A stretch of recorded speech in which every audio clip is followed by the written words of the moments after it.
What's up everyone? So today magluluto tayo ng chicken curry. Ayan, simpleng recipe lang ng chicken curry. Ayan, with my sister. Alright, so let's go. This is our main ingredient, chicken. Ayan. And we have here sibuyas at bawang. Ayan, so i-chop lang natin yung ating bawang. Ayan, so balatan muna natin. And, of course, i-chop natin sila. Pati na rin ang isunod natin ang bawang. Yan.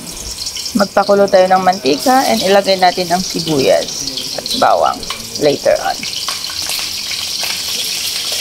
Yan. So, antayin lang natin mag-brown konti.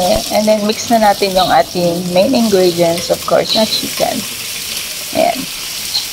So, supposedly may patatas pero wala tayong nun. And, hinaan natin muna yung apoy. Ayan. So, antayin lang natin kumulo and mag-boil. Lagyan natin ng water para may sabaw and para maluto yung ating chicken. And ito din, dagdag natin yung red curry. Yan. And of course, fresh gata. Coco Mama. Yan, char. So, yan, nilagay na natin yung, curry powder. And, mix-mix lang natin kunti. Okay? Yan.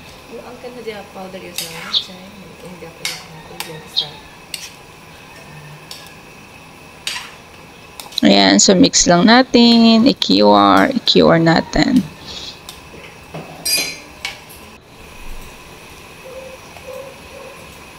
And mix na natin yung fresh gata para masarap.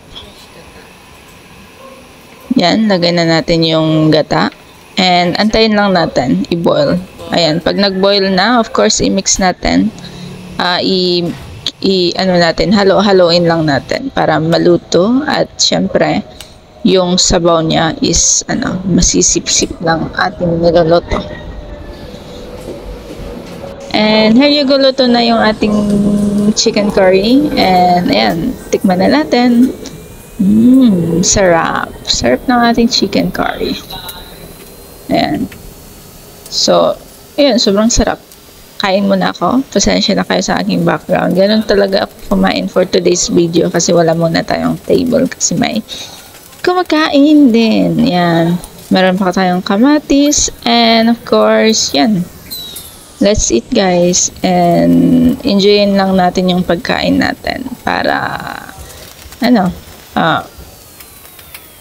ma-enjoy natin. And thank you guys for watching. God bless.